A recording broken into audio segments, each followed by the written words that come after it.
बिस्मिल्लाहिर्रहमानिर्रहीम। अस्सलाम वालेकुम students, welcome to computer and information technology series. जैसा कि आप लोग जानते हैं कि हम लोगों ने अपने प्रीवियस लेक्चर में डेटाबेस को डिस्कस किया था। आज हम लोग डेटाबेस सिस्टम को डिस्कस करेंगे, लेकिन वीडियो की तरफ जाने से पहले मेरी आप लोगों से रिक्वेस्ट है कि आप लोग चैनल को सब्सक्राइब कर लें और साथ ही बेल आइकन का बटन दबा दें ताकि आप लोग हर नई आने वाली वीडियो से अवेल कर सकें। ठीक है, चलें हम लोग पिछले लेक्चर का थोड़ा सा ओवरव्यू ले लेते हैं कि हम लोगों ने उसमें क्या पढ़ा था। हम लोगों ने उस लेक्चर में देखा था कि डेटाबेस क्या होता है।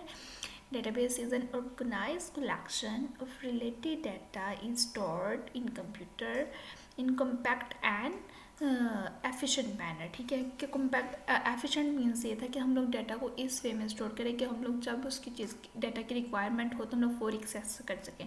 और कॉम्पैक्ट मीन ये था कि हम लोग थोड़ी स्पेस यूज़ करते हुए वो काम कर सकते हैं। ठीक है, और इसका फंडामेंटल ऑब्जेक्ट जो था वो था टेबल्स। और टेबल में क्या चीज़ आती थी, रोज आते थे और कॉलम आते थे। ठीक है, और आज हम लोगों ने जो डिस्कस करना है वो है डेटाबेस सिस्टम। ठीक है, आज हम लोगों ने देखना है कि डेटाबेस सिस्टम क्या होता है। चलें देखते हैं।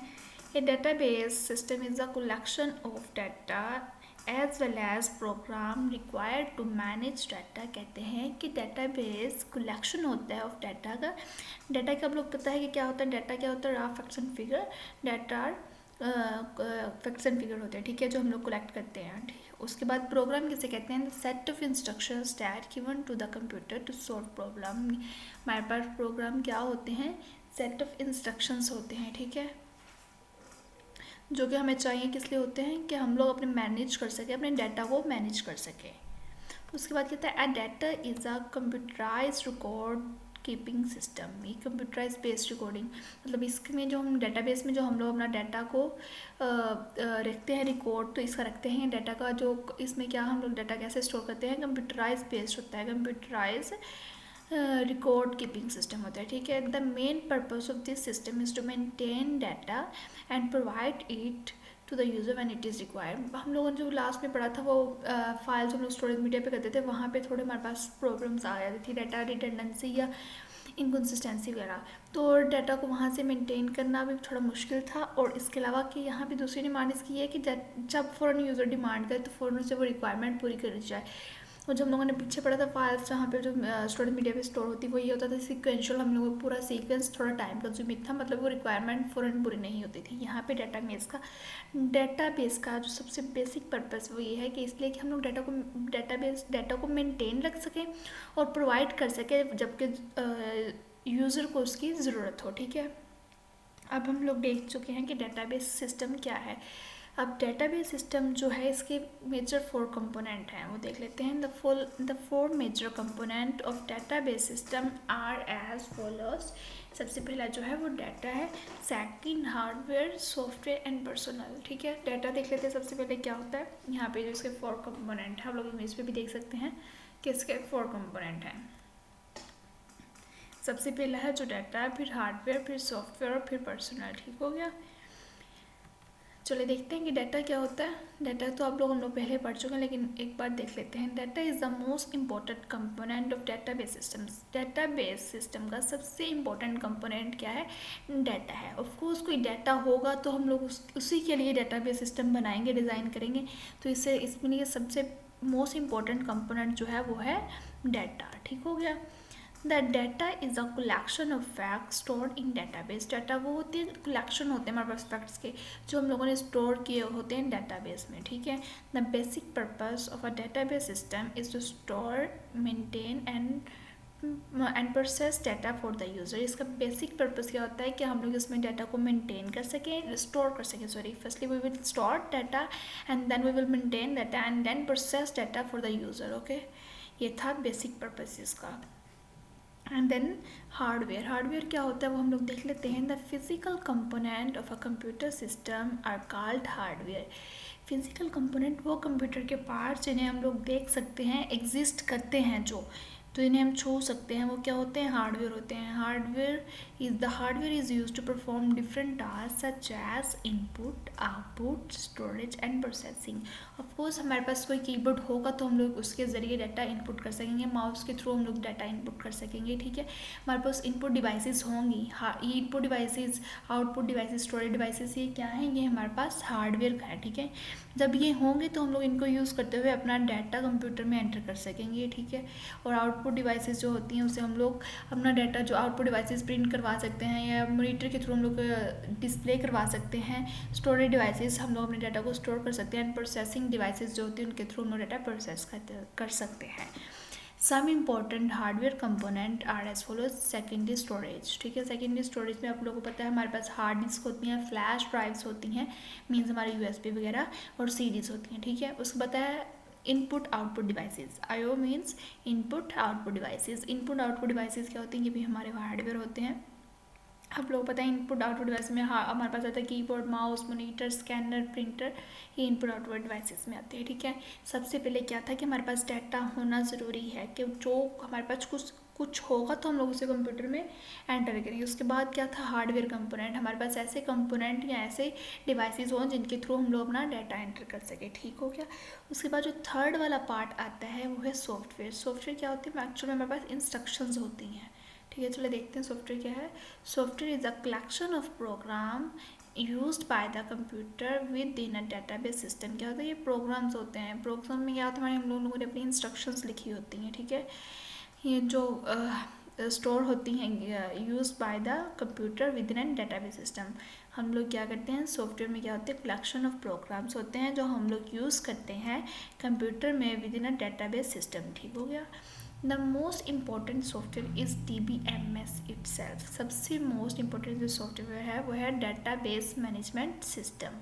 सो ठीक है, it uses 3 type of software to enable the database system work properly. यहाँ पे हम लोग 3 सॉफ्टवेयर यूज़ करते हैं जो कि डेटाबेस सिस्टम को इस काबिल बनाती है, इनेबल बनाती है कि हम लोग इसे प्रॉपरली ये वर्क कर सके, ठीक है। These are as follows. सबसे पहला जो है ऑपरेटिंग सिस्टम सॉफ्टवेयर। आप लोग को पता है कि operating system software as a interface work करता है। अगर ऑपरेटिंग सिस्टम सॉफ्टवेयर नहीं होगा तो हम लोग कंप्यूटर से ट्रैक नहीं कर सकेंगे, अपनी डिवाइसेस से, ठीक है, इंटरेक्ट नहीं कर पाएंगे। It manages all hardware component. It also enable all other software to run on the computer.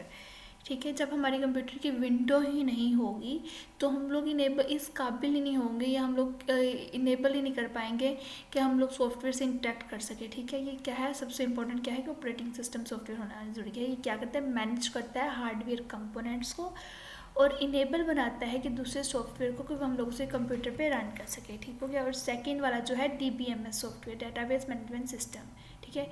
It manage the database in the database system. Database management software जो होता है वो मैनेज करता है डेटाबेस को, ठीक है, डेटाबेस सिस्टम को। जो थर्ड वाला आता है application, program and utilities. These are used to access and process the data stored in the database, ठीक है। एप्लीकेशन प्रोग्राम क्या होते हैं? ये यूज़र को लेआउट देते हैं, मीन्स कि ये हमें एक इंटरफेस करवाती हैं DBMS के साथ। जो यूटिलिटीज़ होती हैं वो प्रोग्राम होते हैं जो डेटाबेस की परफॉर्मेंस बढ़ाते हैं। ये हमारे लिए इंक्रीज़ करती है डेटाबेस की परफॉर्मेंस, ठीक है। और फोर्थ वाला जो हमारा कंपोनेंट एंड लास्ट कंपोनेंट है वो है पर्सनल, ठीक है। The people related to the database system are called personal. वो लोग जो डेटाबेस सिस्टम से रिलेट करते होते हैं उसे क्या कहते हैं? हम लोग पर्सनल कहते हैं, ठीक है। Different types of persons are in the database system are as follows. यहाँ पे डिफरेंट टाइप्स होते हैं, ठीक है। कुछ पर्सनस यहाँ पे कुछ पर्सनस ऐसे होंगे जो कि टेक्निकली काम करेंगे, कुछ ऐसे होंगे जो एंड यूजर्स होंगे, ठीक है। चलिए देखते हैं। डेटाबेस एडमिनिस्ट्रेटर्स, ठीक है। डेटाबेस एडमिनिस्ट्रेटर कौन होता है? जो डेटाबेस को मैनेज कर रहा होता है, इसको कंट्रोल कर रहा होता है, इसके पास ऑथराइज एक्सेस होती है कि इस पर मैनेजमेंट कर सके।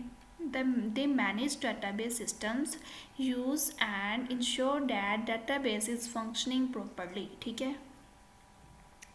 ये डेटाबेस सिस्टम को यूज़ करते हैं और हमें इंश्योर करवाते हैं कि डेटाबेस जो सिस्टम है कि वो प्रॉपरली वर्क कर रहा है, उसके फंक्शन सब प्रॉपरली वर्क कर रहे हैं, they are responsible of the whole database system.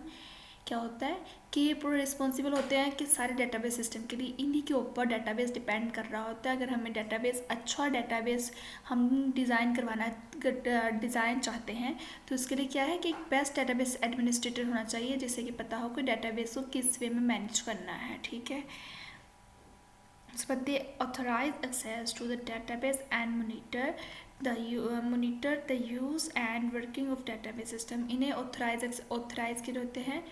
हमारे पास दो किस्म के होते हैं, एक होता है ऑथराइज एक्सेस, एक होता है अनऑथराइज। अनऑथराइज वो होते हैं जो इलीगल वे में एक्सेस देते हैं, लेकिन हमारे पास जो ऑथराइज एक्सेस होती है वो किन्हें होती है, डेटाबेस एडमिनिस्ट्रेटर्स को होती है। ये डेटाबेस पे काम भी कर सकते हैं और इसको कंट्रोल भी कर सकते हैं, ठीक है। उसके बाद आता है application programmer. The application program write application program to access data from database. Application program वो होते हैं जो एप्लीकेशन प्रोग्राम राइट करते हैं डाटा को एक्सेस करने के लिए फ्रॉम डेटाबेस से, ठीक हो गया। उसके बाद आता है एंड यूज़र्स। एंड यूज़र होते हैं हम लोग यूज़र जो यूज़ कर रहे होते हैं। हम लोग टेक्निकली इस पे वर्क नहीं कर सकते, लेकिन हम लोग इसे यूज़ कर सकते हैं। अगर आप लोग एग्जांपल ले लें कि अगर कोई ब्रांड है, ब्रांड की कोई वेबसाइट बनी हुई है, हम लोग उसकी वेबसाइट को अपडेट नहीं कर सकते, लेकिन हम लोग उस पर जाके उसे विज़िट कर सकते हैं। जो हम लोग विज़िट करेंगे, जो लोग विज़िट करने वाले हैं वो एंड यूज़र्स होंगे, ठीक है। End users are the people who use application program to perform different task on database, ठीक हो गया। एंड यूज़र किन्हें कहते हैं, वो लोग जो एप्लीकेशन प्रोग्राम को यूज़ कर सकते हैं to perform different task on database, ठीक हो गया। दे इंक्लूड, इनमें अगर हम लोग स्कूल वगैरह की एग्जांपल या कॉलेज वगैरह की, तो इनमें क्या होता है, क्लर्क वगैरह होते हैं जो हमारे डाटा को मैनेज कर रहे होते हैं यूजिंग डेटाबेस सिस्टम, ठीक है। मैनेजर हो सकते हैं ऑफिस में, ये डाटा को मेंटेन कर सकते हैं, एंड यूज़र्स हैं, एंड डायरेक्टर्स हो सकते हैं, ठीक है। हम लोगों ने जो आज डिस्कस किया, हम लोगों ने सबसे पहले देखा कि डेटाबेस सिस्टम क्या होता है, ठीक है। डेटाबेस सिस्टम क्या होता है, उसके बाद हम लोगों ने देखा कि इसके 4 कंपोनेंट हैं, data, hardware, software and personal, ठीक है। सबसे इम्पोर्टेंट जो है डाटा। अगर हमारे पास डाटा होगा तो हम लोग डेटाबेस सिस्टम बनाएंगे, ठीक है। हार्डवेयर कंपोनेंट जो है वो एक फिजिकल कंपोनेंट होते हैं, ठीक है। The physical component of computer is called hardware. Hardware में क्या कुछ आता है, आप लोगों को पता है कि हमारी इनपुट डिवाइस आती है, स्टोरेज डिवाइसेस आ जाती हैं। सॉफ्टवेयर क्या होते हैं, सेट ऑफ इंस्ट्रक्शंस होते हैं। उसके बाद हम लोगों ने पर्सन पढ़ा, यहाँ पे पर्सनल में भी 3 टाइप्स के आते हैं, डेटाबेस एडमिनिस्ट्रेटर्स, एप्लीकेशन प्रोग्रामर और एंड यूजर्स। आई थिंक कि आप लोग का आज का लेक्चर अच्छे से समझ आ चुका होगा। अगर इस लेक्चर में आप लोग को कोई कन्फ्यूजन है तो आप लोग मुझे कमेंट करके पूछ सकते हैं। और थैंक्स फॉर वॉचिंग। अल्लाह हाफिज़।